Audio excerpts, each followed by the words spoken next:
তো হাফেজ ইউসুফ রাহমাতুল্লাহ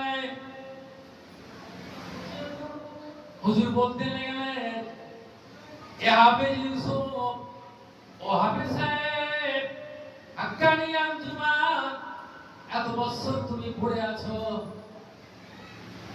তোমার কি বিশ্বনবী রাসূলের সঙ্গে তোমার জিয়ারত কি তোমার নসিব হলো? সুবহানাল্লাহ। রাসূলের জিয়ারত নসিব হয়েছে? সাবর শিবরামুল্লাহ জিজ্ঞাসা করছে, হাফেজ, আল্লাহ রাসূলের সঙ্গে কি দিদার হয়েছে? ওলি ওলি সালাম, আল্লাহ রাসূলিরা বলেছে যে আল্লাহর ওলিদের সঙ্গে কথা হচ্ছে নাকি? না না, হুজুর আমার সম্ভব করে থাকতে চোখের পানি টাস টাস করে পড়ছে।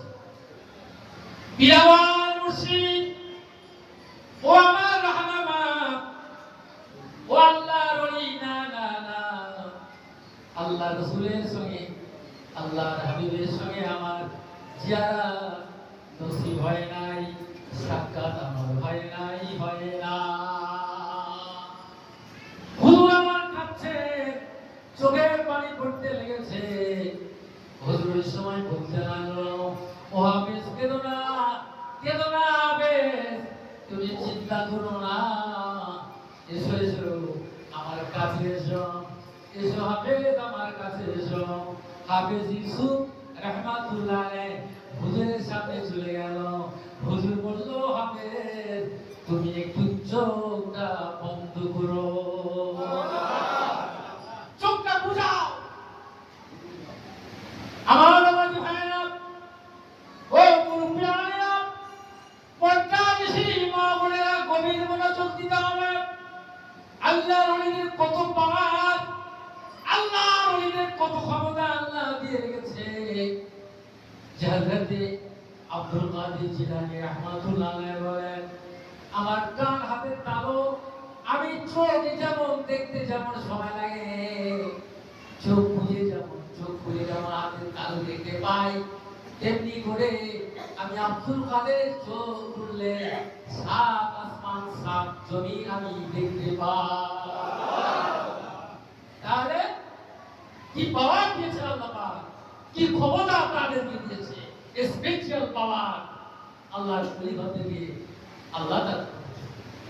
তো হুজুর বললেন, সাবর শেখ রাহমাতুল্লাহ বললেন, আরে স্যার চোখ বুঝাও। তো চোখ বুঝালেন। কিছুক্ষণ পরে হুজুর বললেন, ও হাফেজ সাহেব, একটু চোখ খোলো। হুজুর চোখ খুললেন, কিন্তু হুজুর চোখ বুঝান সব সময়ের জন্য চোখ বুঝে থাকতেন। আমরা বলতাম, অন্ধভাবে স্যার কিছুই দেখতে পায় না, আল্লাহর ওলিরা আল্লাহ নূরের ভিতর দিয়ে দেখে। ওই সময় চোখ যখন খোলা হলো, চোখটা যখন বন্ধ করে পরে খুললো, চোখ যখন খুললো, সে দেখলো, বলে হাফেজ সাহেব চোখটা খোলা। তখন হুজুর জিজ্ঞাসা করলো, ও হাফেজ সাহেব কি দেখলে? হাফেজ সাহেব বলে, আমার রাহনামা, আমার মুর্শিদ, আমার পীর, হুজুর গো, আপনি যখন আমাকে বলেন চোখ বুঝাতে, চোখটা আমি বন্ধ করলাম। চোখটা বন্ধ করার পরে দয়ার নবী, বিশ্ব নবী, মায়ার নবী, রাহমাতুল লিল আলামিন নূর নবীকে আমার সঙ্গে মোলাকাত হয়ে গেছে। আরেকবার এই জন্য বলে আল্লাহ ওলিদের বাড়ি যাওয়া যায়, এই জন্য করে আল্লাহ ওলিকে চিনো, আল্লাহ ওলিকে জানো, আল্লাহ ওলিকে মানো, আল্লাহ ওলি যেটা বলেন সেটা করুন রে বাবা, তাহলে নাজাত নাজাত নাজাত পাবে। তা না হলে আপনার আমার কোনো উপায় নাই, আমার আপনার কোনো নাজাত নাই। এই জন্য নবী, সিদ্দিকীন, সুহাদা সব চলে গিয়েছে, সালিম জামানা চলেছে রে বাবা।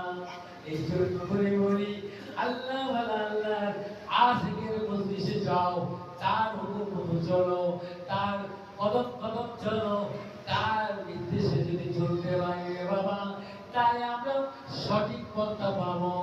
এই দুনিয়ায় পৃথিবীতে অসংখ্য পাকা পথ, তার মধ্য দিয়ে একটা সদা পথ, ইহদিনা সিরাত মুস্তাকিম, যার ডেস্টিনেশন হলো জান্নাতুল ফেরদাউস।